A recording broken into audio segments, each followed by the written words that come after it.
Welcome back to the Algebra 2 PLC for Unit 5, Applications of Probability. I'm James Key with the MCPS Math team. In this segment, we'll take a look at a particular situation and we'll look at some of the different representations that students can use to analyze the situation. Let's have a look. So in the given situation, health officials are interested in studying teenagers that have asthma, and they ask those teenagers whether anyone in their home is a smoker. Ultimately, they want to determine if there's a connection between having a smoker in the home and having asthma. We're given that the results of the study indicate that the probability that a student at this school had asthma was 0.19, and the probability that the student had a smoker at home was 0.42. Let's look at some of the ways that this information can be represented and analyzed.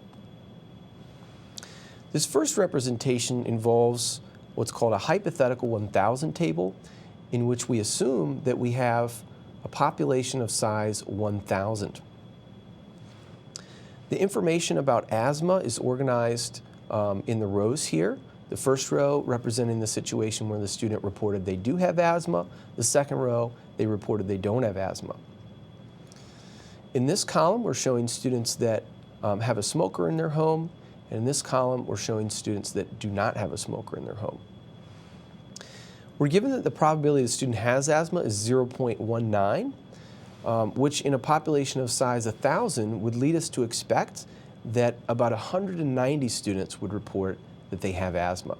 So the total of these two cells, student has asthma, should come to 190 students. In the same way, we can reason that based on this information, we would expect about 420 students to report that there's a smoker in the home. If we had additional information, for instance, the probability that the student both has asthma and has a smoker in the home, which is represented in this cell, let's suppose that we were given that the probability both conditions hold is 0.10, which translates to 100 students. On the basis of that additional information, students could work out the remaining cells and then answer questions relating to probability of certain events. For instance, on the basis of this, students could figure out there must be 320 students for which there's a smoker in the house but they don't have asthma, and there must be 90 students that do have asthma but that don't have a smoker in their home. All the remaining cells are determined on the basis of these three pieces of information. In addition to the hypothetical 1,000 table, students may use a tree diagram to analyze the situation. The first branch is showing that the student does or doesn't have asthma, and the second sub-branches are showing that a student with asthma may or may not have a smoker in the home, and a student without asthma may or may not have a smoker in the home. We could use the given information and represent the probability that a given student does have asthma as 0.19, and of course that means the probability is 0.81 that the student doesn't have asthma. Again, if we're given additional information that the probability of both conditions is 0.10, then we could show probability that the student has asthma and has a smoker in the home is 0.10. And that must mean, since the total probability that the student has a smoker in the home is 0.42, there remains 0.32 for this case over here. And again, students could use similar reasoning to work out the remaining probabilities. A third possibility for how to represent the situation involves a Venn diagram.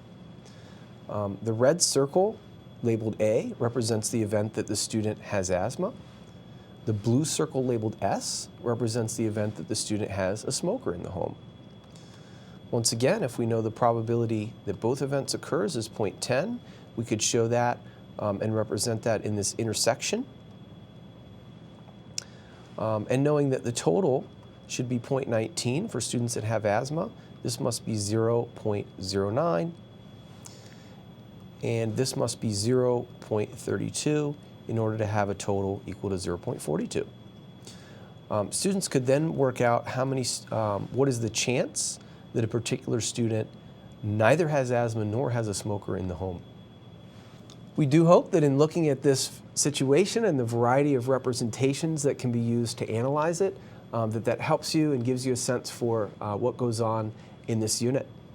We'll see you next segment. Thanks for tuning in.